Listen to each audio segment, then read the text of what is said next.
বন্ধুসকল,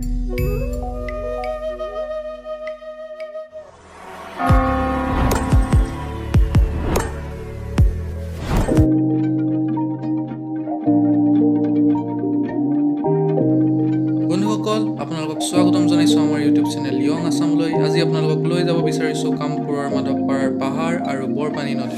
বলক ভিডিঅ'টো আৰম্ভ কৰোঁ।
আমি মাধৱপাৰাৰ পাহাৰ পাইছোঁহি আৰু অকণমান আছে ওপৰত উঠিমগৈ। তাৰ আগতে আপোনালোকক ড্ৰোনেৰে দেখাব চেষ্টা কৰোঁ। চাওক কি সুন্দৰ দৃশ্য, এক মনোমোহা পৰিৱেশ।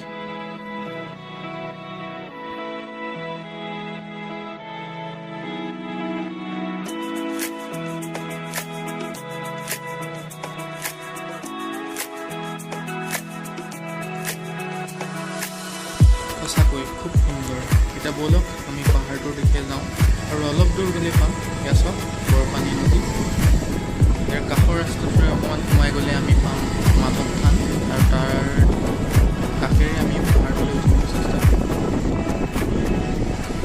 বন্ধুসকল, আমি আজি আহিলোঁ আপোনালোকক নগাঁও জিলাৰে কামপুৰত থকা যি মাধৱপাৰাৰ পাহাৰত। চাওক কি সুন্দৰ দৃশ্য।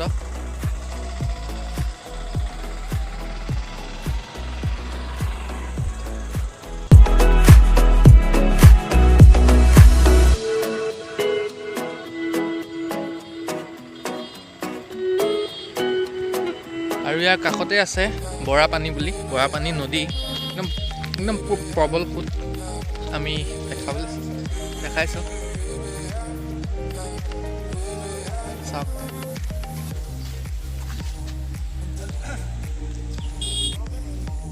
নদীখন দি এনেকুৱাতে এখন নাও গৈছিলে, এয়া চাওক 3জন মানুহ। বাৰু এতিয়া আমি পাহাৰটো অলপ ড্ৰোনেৰে দেখাব চেষ্টা কৰোঁ, আপোনালোকে উপভোগ কৰক।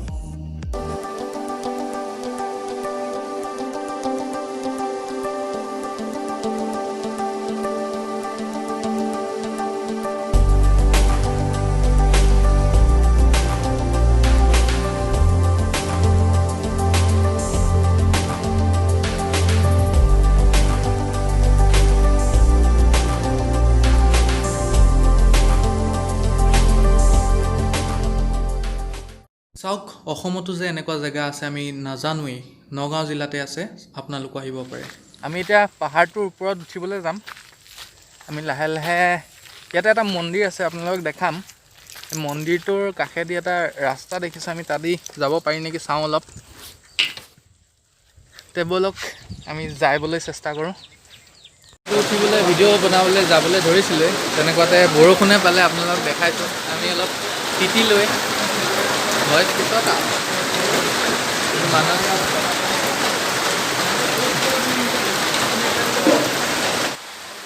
বান্দৰটো কি হৈছে চাওকচোন, একদম মন মাৰি বহি আছে বৰষুণৰ বতৰত। চাওক পূৰা বৰষুণ দি আছে।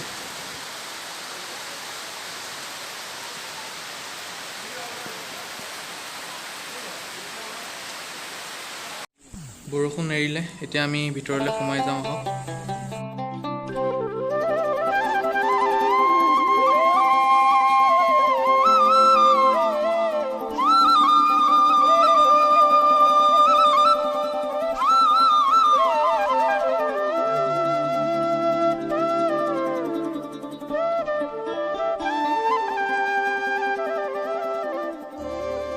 এই চেগতে সেৱা ভাগো জনালোঁ।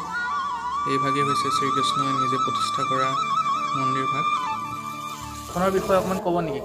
কম মই হয়, অকণমান আমাক দৰ্শকৰ সুবিধাৰ্থে অকণমান কৈ দিব। এই শ্ৰী শ্ৰী মাধৱ থানৰ বিষয়ে আগৰ সাধু সন্যাসীৰ মুখত শুনা, তেওঁলোকে ইয়াত যেতিয়া ভাগৱত পঢ়িবলৈ আহে, মোক মাতি আনে, মই তেওঁলোকৰ মাজত ভাগৱত পাঠ কৰোঁ। তেওঁলোকে এই থানৰ ইতিবৃত্তি কৈছিলে মোৰ আগত, যে মগধৰ ৰজা দিলীপ যেতিয়া আছিলে, সেই দিলীপ ৰজা এই পমিলা অটব্য অৰণ্য আছিল। এই অৰণ্যলৈ আগৰ ৰজাসকল মহাৰজাসকলে বয়স অনুপাতে তেওঁলোকে ৰাজ্য এৰি ইয়ালৈ প্ৰজা কিছু লগত লৈ সৈন্য সামন্তলৈ আহে। দিলীপ ৰজা ঠিক তেনেকৈ সপৰিয়ালে ইয়ালৈ আহিছিল। আহোঁতে হৰগৌৰী মিলন দেখা পালে দিলীপ ৰজাই। যেতিয়া দেখা পালে তেতিয়া পাৰ্বতীয়ে অভিশাপ দিলে, ইয়াত যিমানবিলাক পুৰুষ আহিছে সকলোবিলাক প্ৰকৃতি হওক বুলি পেলাই তেওঁ অভিশাপ দিলে, দি হৰগৌৰী ইয়াৰ পৰা গুচি গ'ল। ঠিক সেই দেৱীৰ বাক্যমতে দিলীপ ৰজা সৈন্য সামন্ত সহকাৰে চব প্ৰকৃতি হৈ গ'ল, নাৰী হৈ গ'ল। নাৰী হৈ যোৱাৰ পিছত তেওঁ ৰাজ্যলৈ পুনৰ আৰু ঘূৰি নগৈ কোনো নগৈ ইয়াতে ৰ'ল। সেই দিলীপ ৰজাৰ জীয়েক কমিলা নামৰ যিজনী ডাঙৰ ছোৱালী আছিলে, তেওঁৱে ইয়াত ৰাজগাদী ল'লে, লৈ তেওঁ শাসনভাৰ দায়িত্ব বহন কৰি লৈছে। ঠিক তেনেকুৱা এটা হস্তিনাপুৰত ইন্দ্ৰপ্ৰস্থত ৰাজসূয় যজ্ঞ যুধিষ্ঠিৰ ৰাজসূয় যজ্ঞ হৈছিলে। সেই ৰাজসূয় যজ্ঞৰ ঘোঁৰা এই পমিলাত সোমালে। এই যেতিয়া পমিলাত সোমালে তেতিয়া সেই ঘোঁৰা দেখা পায়, ডাঙৰ দেৱী ঘোঁৰা দেখা পাই পেলাই সৈন্যবিলাকে নি পেলাই পমিলাক ঘোঁৰাটো চম্বি দিলে। ঘোঁৰা ফ্লক পঢ়ি পেলাই পমিলাই দেখিলে যে এইটো ইন্দ্ৰপ্ৰস্থৰ ৰাজসূয় যজ্ঞৰ ঘোঁৰা। যুধিষ্ঠিৰ ৰাজসূয় যজ্ঞৰ ঘোঁৰা যেতিয়া পালে, পাই তেওঁ আটকি খেদিলে, অন্তেশপুৰত ৰাখি দিলে। ইফালে সেই ঘোঁৰাৰ পিছে পিছে সৈন্য সামন্তলৈ অৰ্জুন আহিছে। অৰ্জুনে সেই সৈন্যবিলাকক সুধিছিল যে এফালে ঘোঁৰা এটা গৈছে নেকি? বোলে হয় গৈছে। ক'ত আছে? বোলে অন্তেশপুৰত আছে, আমাৰ পমিলা কৰি অন্তেশপুৰত ঘোঁৰাটো ৰখা হৈছে, বোলে আমাক লৈ ব'লা। লৈ গৈ দুয়ে তাত ৰাখি পমিলা অনুমতি ল'লে। পমিলা ক'লে আহিবলৈ দিয়া।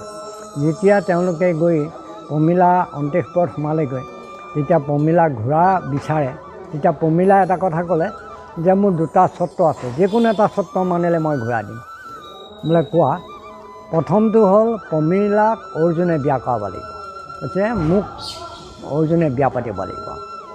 নট ছেট যদি মোক বিয়া নকৰে তেতিয়াহ'লে মোৰ লগত যুদ্ধ কৰি মোক পৰাস্ত কৰিলে ঘোঁৰা নিব পাৰিব। তেতিয়া অৰ্জুনে এটাটো নোৱাৰে, বিয়াও পতা সন্মত হ'ব নোৱাৰে আৰু যুদ্ধও কৰিব নোৱাৰে। মাইকী মানুহ যুদ্ধ কৰিব নোৱাৰে, গতিকে আহি ইয়াতে ৰৈ গ'ল। তাত থাকিলে মাইকী হৈ যাব, সেইকাৰণে ইয়ালৈ আহি ৰৈ গ'ল।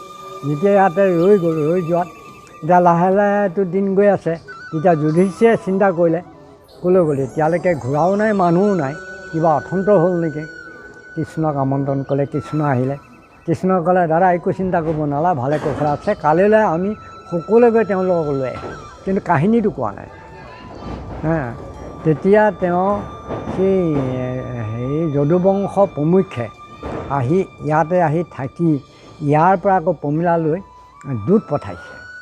দূত পঠাই পমিলাক লৈ আহিছে। তেতিয়া পমিলাই কৈছিল যে প্ৰভু আপুনি স্বয়ং ভগৱান, আপুনি আহিলে, কাৰণটো বোলে তুমিতো ৰাজসূয় যজ্ঞৰ ঘোঁৰা বন্দী কৰি ৰাখিছা, গতিকে ঘোঁৰাটো দিব লাগে। কৈছে মই ঘোঁৰা দিম বুলি কৈছোঁ, কিন্তু কথা হ'ল অৰ্জুনে মোক বিয়া কৰাব লাগিব, নচেত মোৰ লগত যুদ্ধ কৰিব লাগিব, যিকোনো এটা হ'লেহে মই ঘোঁৰা দিম। বোলে ঠিক আছে, তোমাক অৰ্জুনে বিয়া কৰাব, ইয়াতে গন্ধৰ্ব বিবাহ হ'ব। ইয়াতে তেওঁলোকৰ মিলন কৰাই দিলে, অৰ্জুন আৰু পমিলা মিলন কৰাই দিয়াৰ পিছত ঘোঁৰা লৈ সৈন্য সামন্ত লৈ পেলাই ইন্দ্ৰপ্ৰস্থলৈ লৈ গৈছে।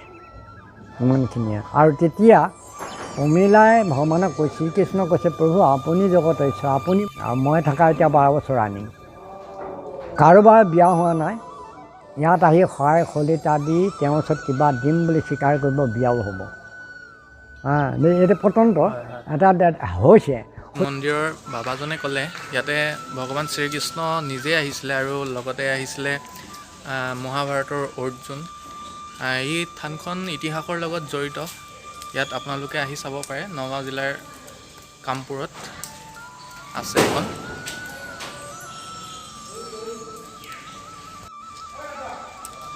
এতিয়া আমি মন্দিৰৰ ওপৰলৈ উঠি যাবলৈ চেষ্টা কৰিছোঁ। ইয়াতে পিছল হৈ আছে বৰষুণ পৰি, তথাপিও আমি ওপৰলৈ উঠি যাবলৈ চেষ্টা কৰি আছোঁ।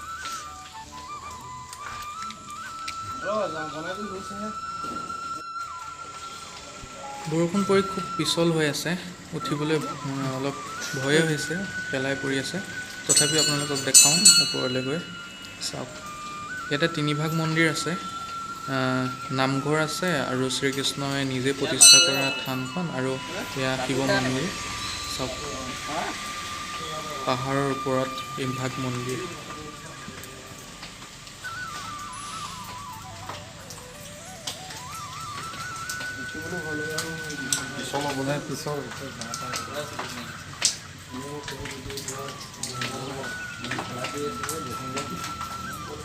আমি থানৰ প্ৰসাদ খালোঁ, বাবাই দিলে প্ৰসাদ।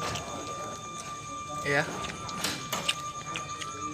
এতিয়া আমি থানৰ পৰা বিদায় মাগোঁ আৰু আমি সাধ্য অনুসাৰে কিবা এটা থানলৈ আগবঢ়াবলৈ বিচাৰিছোঁ।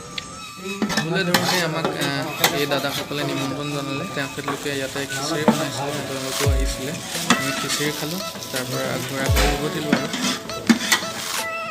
বন্ধুসকল, আমাৰ ভিডিঅ'টো যদি ভাল পালে লাইক, শ্বেয়াৰ আৰু কমেণ্ট কৰিবলৈ নাপাহৰিব, আৰু এনেধৰণৰ ভিডিঅ'ৰ কাৰণে আমাৰ চেনেলটো ছাবস্ক্ৰাইব কৰিব। Thank U.